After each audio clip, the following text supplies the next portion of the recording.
So something is wrong with Google. Now, Hub, hey Google, show me how to carve a pumpkin. Playing how to carve Halloween pumpkins on YouTube. It's a pretty epic pumpkin.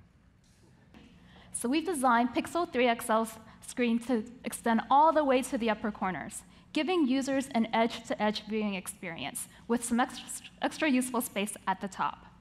So they've done it. The Pixel 3 is here, XL is here. We've got a few Google Home products, a few accessories and stuff like that, but nothing too drastic.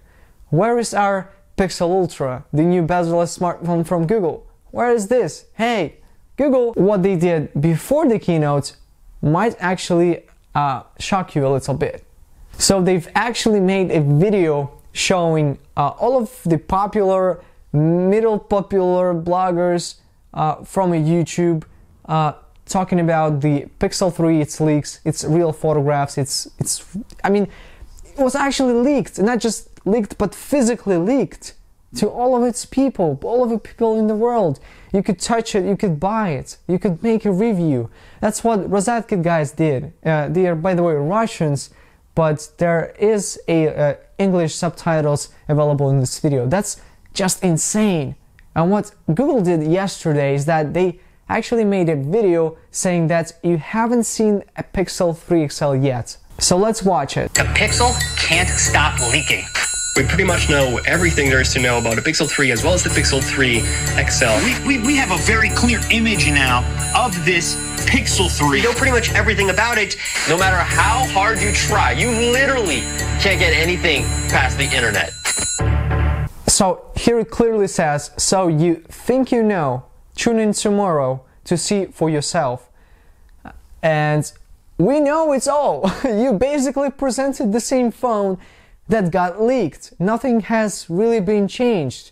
We knew all of its features, and you know, without your presentation, we wouldn't be so much excited, because of course, presentations are here to make the product better, to make a little bit of hype, a little bit of excitement, to bring that excitement into the all of the world, people watching. But without that, this whole Pixel didn't even change my heartbeat. I was super hyped for an iPhone, but definitely not Pixel. And many people, even before presentation, said that this has a big notch. And of course, I can agree with you guys that it looks absolutely ridiculous and just seriously funny and stupid. But on the other hand, you finally get a little bit of a screen real estate, because in the previous Pixel, what you got is a smartphone from 2016 or 15. Just take a look at the new smartphones, even cheaper models. They have bigger screens, smaller bezels. What are you even paying for here? But that's a whole another story. Let's go back to that video made by Google. Why they even did that? That's the same phone that we've seen. There is nothing that we could change, they could change. It's just a simple, maybe manipulation, so we could watch their presentation so they won't lose people. Maybe like that, but who knows. And what about the camera? Do you remember the slide where they actually compared the iPhone XS on the left side and the Pixel 3 on the right side? The image of the iPhone taken from an iPhone XS was so much underexposed that I was just, I truly believed it for the first time. I even tweeted that the iPhone XS camera cannot be comparable to the Pixel 3 camera, but that's BS, because that image is clearly underexposed. If you watch some of its videos taken from an iPhone XS or Max, they have the same camera. It doesn't really matter. But what they did is actually brought this exposure up to its bare minimum, and of course presented this to us. How dare you, Google? But wait. Of course, a few Google fanatics would say that we love Google, we love Pixel, stop hating, you freaking Apple fanboy. I am, of course, I love Apple, but this is clearly an Apple channel. This is the first video I'm making about something else. But of course, I can agree that Pixel 2 and Pixel 3 are great cameras.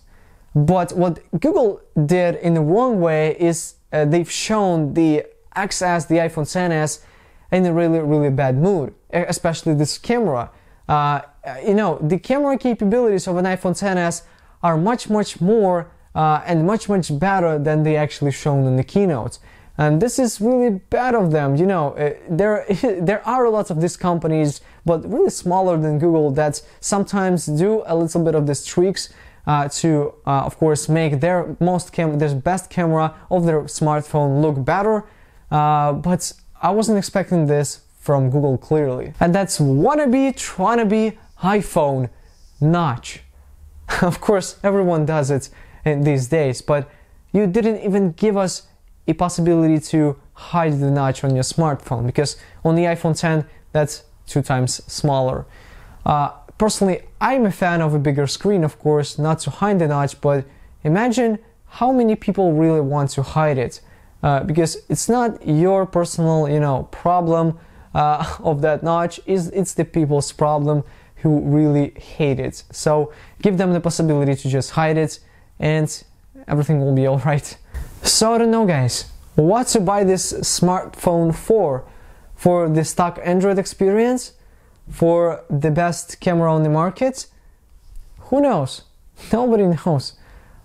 Personally, I'm not so excited. I'm definitely absolutely not excited about this Pixel. For the first time when I saw it, it wasn't that bad, but now I realized that Google isn't about so much of innovation in this Pixel lineup, especially. And because, you know, when we take a look at this, just raw, you know, first look at this smartphone, what you see is just a smartphone from 2016, 2015 maybe, with the notch.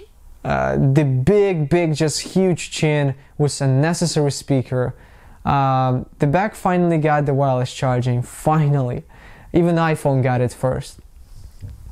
I don't really know, guys. Seriously, just tell me what you think about this smartphone down in the comments below.